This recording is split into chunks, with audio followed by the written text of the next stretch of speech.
بسم اللہ الرحمن الرحیم۔ دیکھو بھائی، اصل میں پڑھنے پڑھانے کا وقت تو یہ ہے نہیں، چونکہ ایک جگہ جانا ہے اور میرے خیال پہ 9:30 بجے یہاں سے نکلنا ہے، 15 منٹ ہے، تو 15 منٹ میں دو باتیں میں عرض کرنا چاہتا ہوں اس حدیث کے پیش نظر۔ ایک بات تو یہ ہے کہ امام بخاری رحمۃ اللہ علیہ نے اپنی کتاب کا افتتاح وحی سے کیا، اور اس کی وجہ یہ ہے کہ ہمارے دین کا مدار وحی پر ہے، عقل پر نہیں۔ اس لیے کہ اللہ کے دیوانے نے فرمایا کہ لوٹ آئے جتنے فرزانے گئے، تاب منزل صرف دیوانے گئے، مستند راستے وہی مانے گئے جس سے ہو کہ تیرے دیوانے گئے۔ مطلب اس کا یہ ہے، فرزانہ کہتے عقل مندوں کو۔ یہ جو آج کل دنیا کے اندر جو ہے نا، ہر وہ وائس جو سائنس کو مد نظر رکھ کر باتیں کرتے ہیں، تو کہتے ہیں کہ বিজ্ঞানের যুগ হুজুরে বিজ্ঞানের দৃষ্টিতে আলোচনা করছে، ہے نا؟ یہ غلط طریقہ ہے، کیونکہ سائنس جو ہے،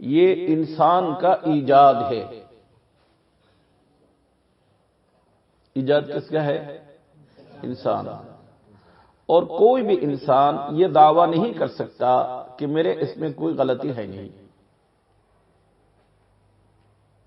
غلطی ہوتی بھی ہے اور سال 2 سال میں وہ پکڑے بھی جاتے ہیں۔ ایک سائنسداں نے کچھ کہہ دیا تو دوسرے تیسرے سال میں دوسرے سائنسداں آ کے یہ کہتے ہیں کہ اس کا جو تھیوری ہے وہ پورا کے پورا غلطی پر ہے۔ لیکن اللہ کا شکر ہے، جس دین کا مدار وہی پر ہے، وہ آج تک کسی کو غلط کہنے کی نہ ہمت ہوئی نہ ہوگی۔ اس لیے مناسب یہ ہے کہ قرآن کو سمجھنے کے لیے سائنس کی واسطہ نہ دیا جائے۔ البتہ سائنس اور قرآن میں اگر تقابل ہو جائے تو سائنس کو چھوڑنا ہے، قرآن کو نہیں چھوڑنا۔ سمجھ گئے نا؟ لیکن جو آدمی سائنس سے قرآن کو سمجھاتا رہے گا، جہاں پر جا کر ان کی گاڑی رک جائے گی کہ بھائی سائنس تو اس کو قبول نہیں کرتا، تو وہ قرآن کو چھوڑ دے گا، اور قرآن کو چھوڑ کر وہ ملحد اور کافر بن جائے گا۔ آج کل جتنی بھی نستک جس کو ہم کہتے ہیں، اس کی وجہ یہی ہے کہ انہوں نے اصل چیز سائنس کو رکھا، اس سے قرآن سمجھنے کی کوشش کی، جہاں پر سمجھ میں نہیں آئی کہہ دیا کہ یہ غلط ہے، نعوذ باللہ، اور وہ کافر بن گیا۔ اس لیے عزیز طلباء، امام بخاری رحمۃ اللہ علیہ بخاری شریف کی شروع میں وحی کی باب کو لا کر یہ سمجھانا چاہتے ہیں کہ ہمارے دین کا مدار وحی پر ہے۔ اور آپ کو معلوم ہے کہ وحی 2 قسم پر ہے، ایک وحی مطلوع اور ایک وحی غیر مطلوع۔ وحی مطلوع کا معنی ہے قرآن الکریم، اور غیر مطلوع وحی کا نام ہے حدیث شریف۔ لہذا یہ جو قرآن الکریم ہے، یہ حقیقت میں جس طرح سے یہ وحی ہے، حدیث بھی وہی ہے، کیونکہ اللہ کے رسول صلی اللہ علیہ وسلم نے کیا فرمایا؟ ما ينطق عن الهوى ان هو الا وحی یوحی۔ لہذا مشکات نبوت سے جو بھی بات زبان نبوت ہو کر آئے وہ وحی ہے۔ وہ کیا ہے؟ وحی ہے۔ لہذا وحی 2 قسم پر ہے، ایک مطلوع ایک غیر مطلوع۔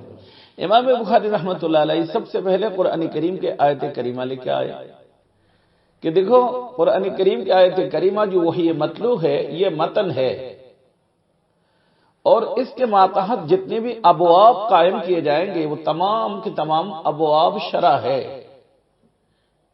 چونکہ نبی علیہ الصلوۃ والسلام کی فرض منصبی ہے کہ وہی مطلوب کو امت کو سمجھائے، بیان کرے۔ لا تحرک به لسانک لتعجل به ان علینا جمعه وقرآنا فاذا قرأناه فاتبع قرآنا ثم ان علینا بیانا۔ یہ جو ثم ان علینا بیانا، تو بیان بھی اللہ کی طرف سے ہے، اور وہ بیان کیا ہے؟ حدیث شریف ہے۔ لہذا امام بخاری رحمۃ اللہ علیہ فرمانا چاہتے ہیں کہ چیز دو ہی ہے، ایک وہی مطلوع ہے، ایک وہی غیر مطلوع ہے۔ وہی مطلوع قرآن کریم ہے اور وہی غیر مطلوع حدیث شریف ہے، سمجھ گئے؟ یہ حدیث شریف کی کتاب ہے، لیکن شروع میں آیت بعد میں باب۔ امام بخاری رحمۃ اللہ یہ فرمانا چاہتے ہیں کہ دیکھو یہ متن ہے، یہ شرح ہے، اور ظاہر بات متن پہلے ہوتے ہیں، شرح بعد میں ہوتا ہے، سمجھ گئے؟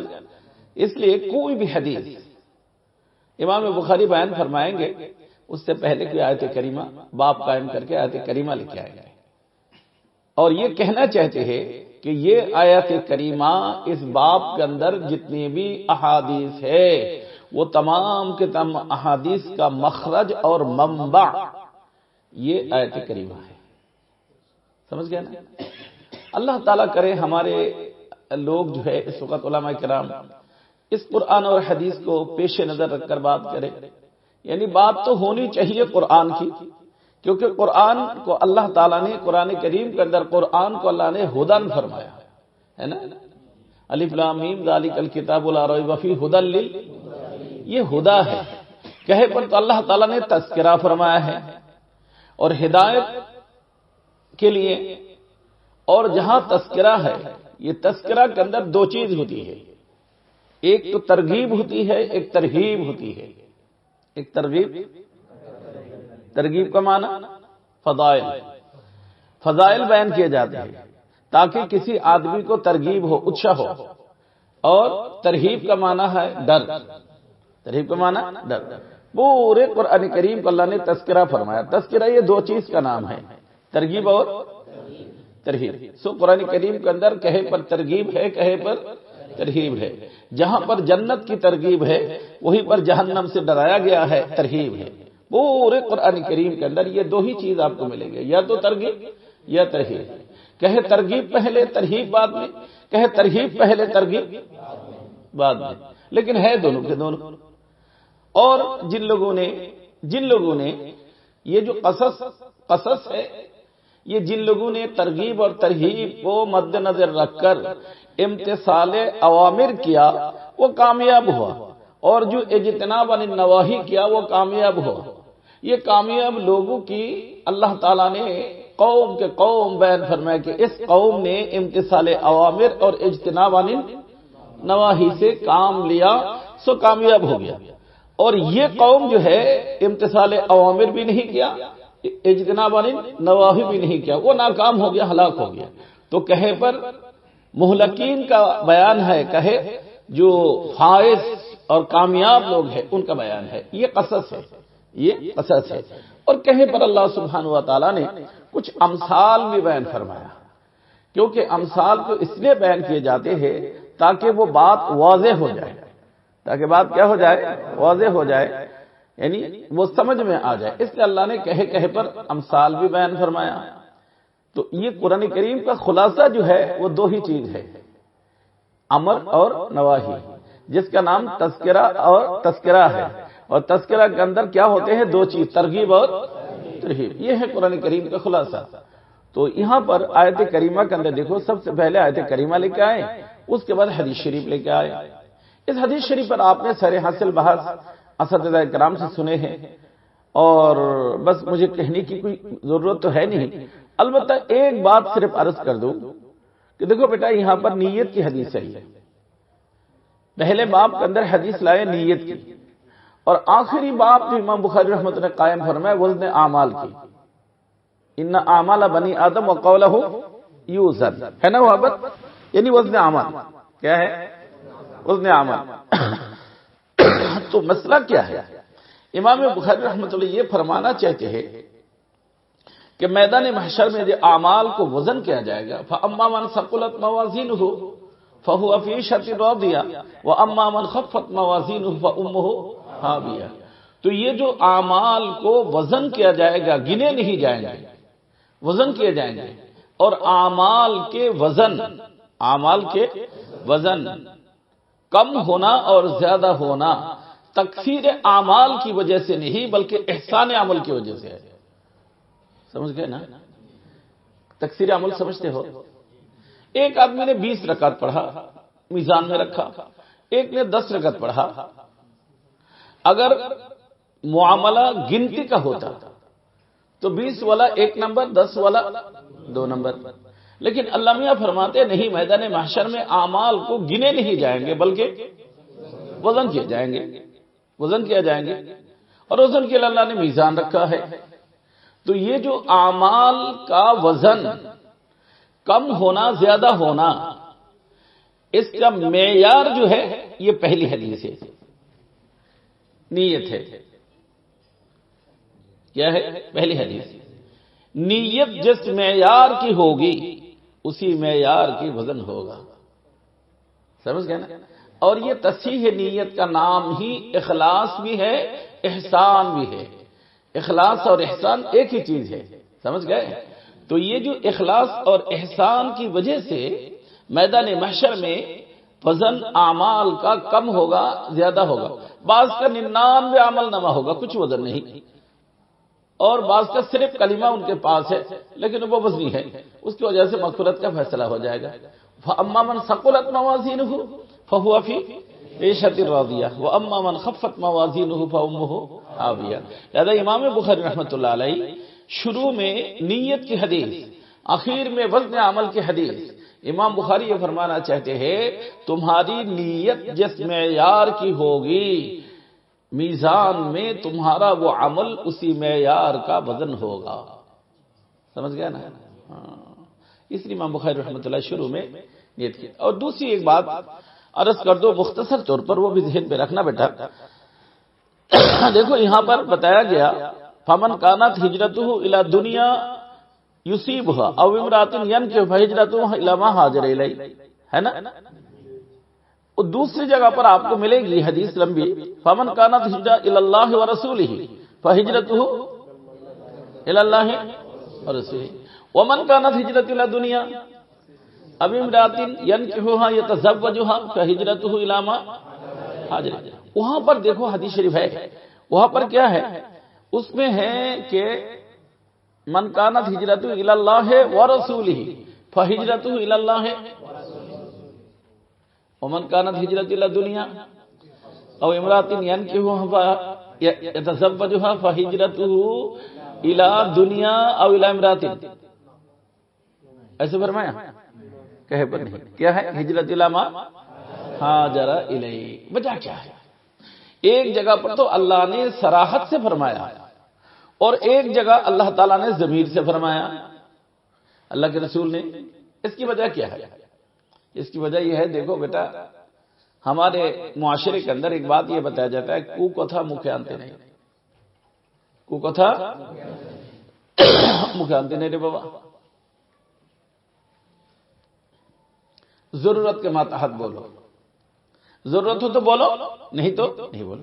اچھی بات جتنے بولو اچھے ہیں، بری بات بولنے سے جتنے پرہیز کرو اتنا اچھا ہے، بولنا خراب ہے۔ یہاں ضرورت کے ماتحت امرات اور دنیا کا تذکرہ آ گیا تو رسول نے کر دیا، لیکن بعد میں ضرورت کیا ہو گئی؟ پوری ہو گئی، لہذا ضمیر سے کام لی رہے، ہجرت الی ما ہاجر الی امرات او الی دنیا، ایسے نہیں فرمایا۔ تو پتہ کیا چلا کہ بری بات کو زبان پر نہیں لاؤ، سمجھ گئے نا؟ بری بات کو زبان پر نہیں لاؤ، کہ برے آدمی بری بات کو زبان پہ لاتے بیٹا، جو اچھے آدمی ہیں اچھی بات اس کی زبان سے نکلتی ہے۔ کلو انائن یترشح بما فی، تو پڑھتے ہو لیکن سمجھتے نہیں۔ دودھ والے برتن سے دودھ ہی نکلے گا، پانی والے برتن سے پانی ہی نکلے گا، اور اگر پیشاب پاخانہ نعوذ باللہ ہو تو وہی نکلے گا. سمجھ گئے؟ یہ جو آج کل ہماری زبان محفوظ نہیں، ہر وقت یہ وہ فلاں نے ایسے کیا، فلاں نے یہ کیا، فلاں نے یہ کیا. سمجھ گئے نا؟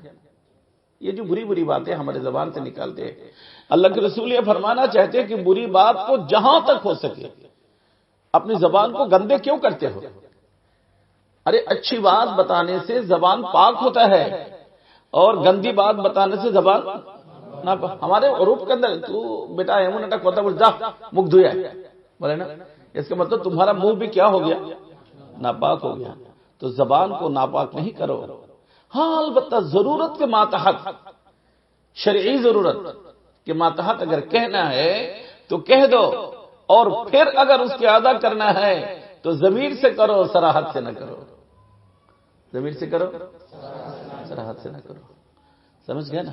اس لیے امام بخاری رحمۃ اللہ علیہ نے یہ حدیث شریف لے کے اللہ کے رسول نے فرمایا اول امرات ینکحو فہجرتہ الی دنیا والامرأہ، نہیں الی ما ہاجر الیہ. اس لیے بری بات کو اشارہ کنایہ سے ضرورت کے ماتحت بتا دو، تو اس کا مذاکرہ نہ کرو، تذکرہ نہ کرو. لیکن ہم کرتے کیا ہے؟ اچھی بات کا تذکرہ کرتے، بری بات کا. کسی کے اندر اگر ہاں ہزاروں اچھائی ہے، کبھی منہ پہ لانے کی توفیق بھی نہیں ہوتی. اگر ایک برا کام کیا، واہ، پورے مدرسہ میں 1 منٹ پہ چرچا ہو جائے گا. ہم لوگ جو دارالعلوم دیوبند میں پڑھتے تھے تو وہاں پر ایک جگہ ہے، ملسری کہتے ہیں اصل میں، وہ ہمارے یہاں بکل پھول کہتے ہیں نا. تو اس کا ایک درخت ہے، تو وہاں جا کر اگر کسی نے، وہاں سے ہر وقت طلباء کے آمد رفت ہوتا رہتا ہے، اور وہیں پر وہ کنواں ہے جس کنواں سے قاسم صاحب نانوتوی رحمۃ اللہ نے دودھ پینے کے لیے خواب میں دیکھا تھا. وہی کنواں ابھی بھی ہے، ابھی بھی ہے. لوگ جاتے ہیں، پیتے، پانی بھی اچھے ہوتے ہیں، اچھی بات ہے. تو وہاں سے ہر وقت طلباء کی آمد رفت ہوتا ہے. اگر کسی بات کو وہاں پر بتا دیا نا تو تھوڑی دیر میں، اس زمانے میں تو موبائل وغیرہ نہیں تھا جس زمانے میں ہم پڑھتے تھے، فون بھی نہیں تھا، تو پورے مدرسہ میں 5 منٹ پہ پھیل جائے گا. لیکن وہ خبریں غلط سلط خبریں ہوتی تھی. اس لیے کوئی بات اگر کسی نے بتا دیا اور وہ غیر معتمد ہے تو لوگ کہتے ہیں بھائی یہ ملسری کی خبر ہے. کیا مطلب؟ یعنی غیر مستند ہے. تو اس لیے بیٹا بس چلنا ہے مجھے. تو یہ ایک بات جو ہے نا، میرے لیے دعا کرو کہ اللہ تعالیٰ زبان کی حفاظت کی توفیق عطا فرمائے. اس وقت سب سے زیادہ واہیت میں لوگ جا رہے، ہلاک ہو رہے زبان کی وجہ سے. آپ نے حضرت ابو بکر صدیق رضی اللہ تعالیٰ عنہ کی حدیث شریف آپ نے پڑھا، فضائل کی کتاب کے اندر بھی موجود ہے. دیکھو ابو بکر صدیق رضی اللہ تعالیٰ عنہ اللہ کے رسول کے ساتھ نبوت ملنے سے پہلے اور نبوت ملنے کے بعد، اور آپ بھی رفیق حضور کے رفیق ہے نا. ابو بکر قبر اللہ کے رسول کے ساتھ ہے، بچپن کے ساتھی ہے. 2.5 سال کا فرق ہے عمر میں. تو 2.5 سال پہلے رسول کا انتقال ہوا، 2.5 سال کے بعد ابو بکر صدیق کا انتقال ہوا. ایک ہی عمر میں دونوں انتقال ہوا. اتنی رفاقت. سب سے پہلا مسلمان جوانوں میں کون ہے؟ بڑوں میں ابو بکر صدیق ہے. بلکہ نبوت ملنے سے پہلے اللہ کے رسول کو بھی پتہ نہیں تھا. اللہ کے رسول ہجرت کے لیے شام میں گئے تھے تجارت کے لیے، تجارتی قافلے کے ساتھ. تو وہاں پر جا کر یہی ابو بکر صدیق رضی اللہ عنہ گئے تھے. انہوں نے خواب دیکھا، اور اس زمانہ میں علماء پیر مشائخ کے ہوتے تھے، راہب لوگ جو ہے ان کے پاس گیا، اپنا خواب بتایا. تو حضرت ابو بکر صدیق رضی اللہ تعالیٰ عنہ کو پہلے وہ بڈھے بزرگ تھے، بڑے بہت بڈھے لیٹے ہوئے تھے، ایک دم سے بیٹھ گئے، ادب کے ساتھ بیٹھے، اور پھر فرمانے لگے کہ ارے بھائی ستبعث نبی فی قومک،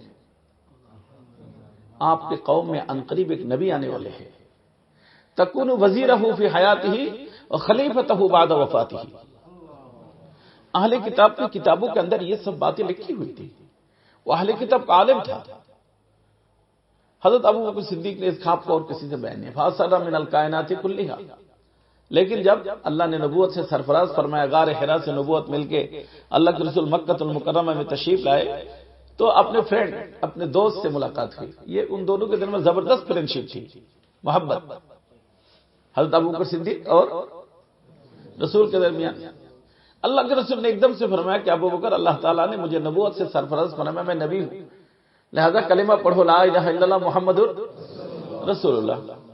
تو انہوں نے فوراً پوچھا مت دلیل والا مت تدعی, کہنے ہی سے کام بن جائے گا, دوستی ہے نا, فری ہوتے دوست کے پاس فری ہوتے, تو دلیل کیا ہے؟ تو اللہ کے رسول صلی اللہ علیہ وسلم فوراً فرمایا روی التی رأیت بالشام, روی التی رأیت بالشام, میری نبوت کی دلیل وہ خواب ہے جو آپ نے شام میں جا کر دیکھ کے آئے تھے. حالانکہ ابوبکر صدیق نے اس خواب کو پوری کسی کو نہیں بتایا. تو جیسے وہ فرمایا تو ایک دم سے ابوبکر صدیق رضی اللہ عنہ قلب کے اندر اللہ نے ایمان سے بھر دیا اور اللہ کے رسول کو اپنے سینے سے لگا لیا. فقبل بین عینیہ, اور کلمہ شریف پڑھ کے مسلمان ہو گیا. اس وقت سے لے کر اخیر تک اللہ کے رسول کے ساتھ دیا. لیکن اگر آپ دیکھو گے حدیث شریف 8-9 حدیثیں ملے گی آپ کو کتب حدیث کے اندر, سمجھ گئے نا. آخر وجہ کیا ہے؟ وجہ یہی ہے کہ زبان انسان کو ہلاک کر دیتے ہیں. اس لیے آپ نے دیکھا کہ ابو موسیٰ اشعری رضی اللہ عنہ دور سے دیکھا کہ ابوبکر صدیق اپنی زبان کو کھینچ رہے ہیں, یعنی گویا کہ جو ہے نا نکال کے اس کو پھینک دے گا. دور سے دیکھ کے فرمایا مہیا یا ابوبکر, ابوبکر رک جاؤ, کیا کر رہے ہو؟ بولنے لگا کیا کر رہے ہیں, یہی زبان تو ہے کہ انسان کو ہلاکت کی وادی کے اندر ڈال دیتے ہیں. حالانکہ ضرورت کے بغیر بات نہیں کرتے تھے. اللہ کے رسول کی پوری زندگی ساتھ ہونے کے باوجود بھی کئی حدیثیں ہیں. اس کا مطلب یہ نہیں کہ حدیث نہیں جانتے تھے, اس کا مطلب یہ نہیں کہ حدیث نہیں سنتے تھے, سنتے تھے, جانتے تھے, لیکن پھر بھی بولتے اس لیے نہیں تھے کہ جہاں تک ہو سکے من سمتا نجا. اس لیے وہ جو مہلکات آپ نے مشکات شریف کے اندر پڑھا, اس کتاب کے اندر بھی مل جائے گی, کتاب الرقاق میں حدیث شریف. اللہ کے رسول سے پوچھا گیا رسول اللہ اس مہلکات سے بچنے کی طریقہ کیا ہے, من نجا یا رسول اللہ؟ تو اللہ کے رسول نے سب سے پہلے فرمایا املیک علیکا لسانک, زبان کو قابو میں رکھو, زبان کو کنٹرول پہ رکھو. اس وقت کنٹرول میں نہیں ہے تو بیٹا ہماری زبان نہیں ہے, زبان نہیں ہے. اس لیے امام بخاری رحمۃ اللہ علیہ ہم یہ سبق دینا چاہتے ہیں کہ بری بات زبان پہ مت لایا کرو. ضرورت کے ماتحت بولنا ہے تو جتنے سے ضرورت پوری ہو جائے. الضرورت تقدر بقدر الضرورہ. ہاں ضرورت ہے. ضرورت دیکھو, ضرورت نہ ہے نا ضرر سے ہے بیٹا. ضرورت کس سے ہے؟ ضرر سے ہے. یعنی اگر دینی یا دنیاوی کوئی نقصان ہے تو کہہ دو, اور اگر دینی یا دنیاوی کوئی ضرر نہیں ہے تو مت کہو. اسی کا مطلب تو ضرورت ہے. سمجھ گئے؟ اس لیے بس ایک ہے بخاری شریف پڑھنا, ایک ہے عالم بننا, ایک ہے عامل بننا. فرق ہے. ایک ہے عالم اور ایک ہے عامل. عالم بننے سے نجات ہوگی یا عامل بننے سے نجات ہوگی بیٹا؟ من عمل صالحا من ذکر او انثى وهو مؤمن فلنحيينه حیاتا طیبہ ولنجزینہم اجرہم بأحسن ما كانوا يعملون. من علم تو نہیں ہے نا یہاں پر بیٹا, کیا ہے؟ ماشاءاللہ سنے مولانا, کیا ہے؟ عاملہ ہے بیٹا, عالمہ نہیں ہے. ایک ہے عالم بننا, ایک ہے عامل بننا. اس وقت عالم کی کمی نہیں, عامل کی کمی ہے. اس وقت عالمہ کی کمی نہیں, گھر گھر میں لڑکیاں عالمہ ہے. یہ فارغ ہو جاؤ گے نا, کتنی عالمہ تمہارے انتظار میں ہے, لیکن عاملہ ملنا مشکل ہے. یہاں پر تو اللہ نے فرمایا من عامل صالحا من ذکر او انثى. مرد ہے تو عامل ہے, عورت ہے تو عاملہ ہے.